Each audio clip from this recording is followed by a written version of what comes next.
Why do MAGA and white supremacists, why do they fear a white minority in America? I came across an outstanding video. It's about a minute and a half of this couple that explains it. Watch it really quick. What did you just say? I said that one of the big demographic things that's moving our country right now is that the United States is moving from being a majority white population to a minority white population. Mm-hmm. They'll still be the largest minority Yeah. in the United States, but And how does that make you feel as white people? It doesn't bother us at all, but we know that it bothers some white people. Why do you think it bothers some white people? There's a fear. There's a fear. They've bought into the idea that white is superior, so that's the white supremacy part. They've bought into the narrative, the nonsense that this country was founded on white principles, ignoring the Native American influence and the Latino influence that's always been here, and negating the harm of the black influence that was, brought in by slavery. Yeah. And you ignore all of those things. You conveniently create this narrative in your mind that the U.S., the Constitution, the Revolutionary War, all of that was white people. Mm-hmm. And negating the immigrant part of it, negating the immigrants that continued to come over. And white is not a culture. It's just the color of a skin that happens to be, for people in the North. Perfectly stated. We have to admit what this country is and why we're here. Part of this country couldn't stomach a black man sitting in the White House instead of picking the cotton in their fields.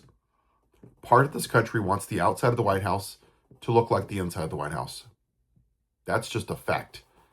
And they went back to what they know, the plantation owner.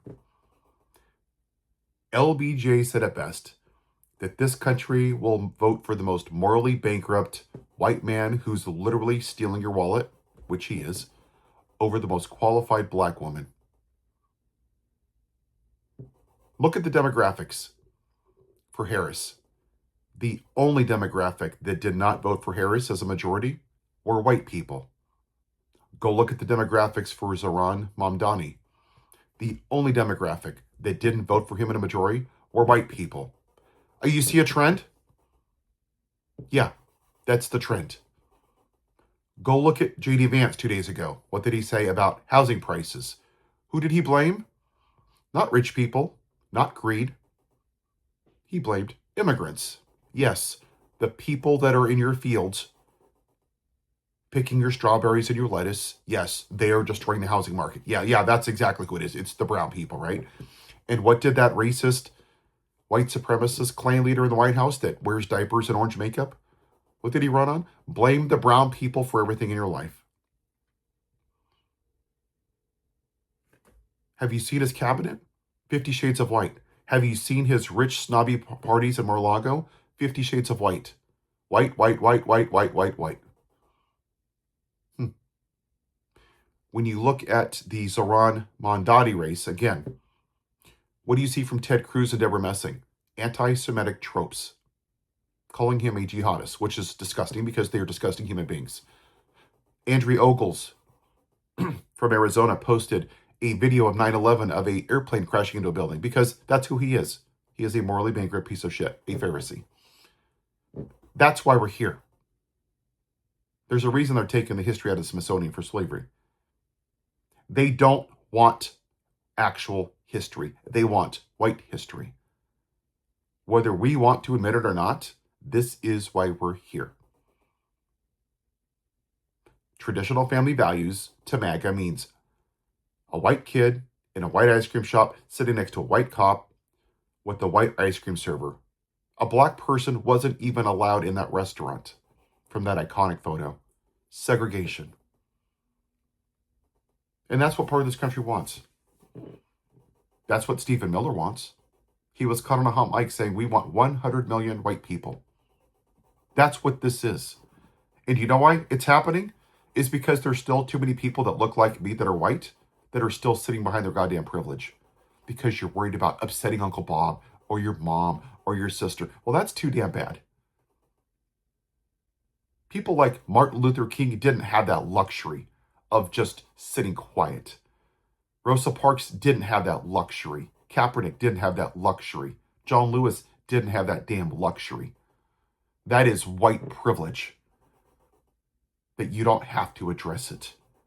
It has nothing to do with your financial status. It means you have the privilege of staying quiet, while everybody else is being treated like crap. Martin Luther King said that we're not going to remember the words of our enemies, rather the silence of our friends. And right now, there's too many of you that are staying silent. If you're worried about upsetting Uncle Bob at Thanksgiving, a man who literally voted for a rapist president and a felon who watched officers get beaten, is that the relationship you really value? Or standing up for our black brothers and sisters, our immigrants? And for all of the MAGA out there that say, I just want them here legally, it was never about legally. It was about the color of their skin. So you're going to tell me that a person that is brown, that has been here for 40 years, okay, they're undocumented. It's a civil offense. Never committed a crime, never stolen, never raped, never treated anybody poorly, pay their taxes, run businesses, raise their kids here. But you had no problem voting for a felon and an adjudicated rapist, tax fraud, cheating on his wife, having dinner with Nick Fuentes, a white supremacist. You seem to have no problem with any of that.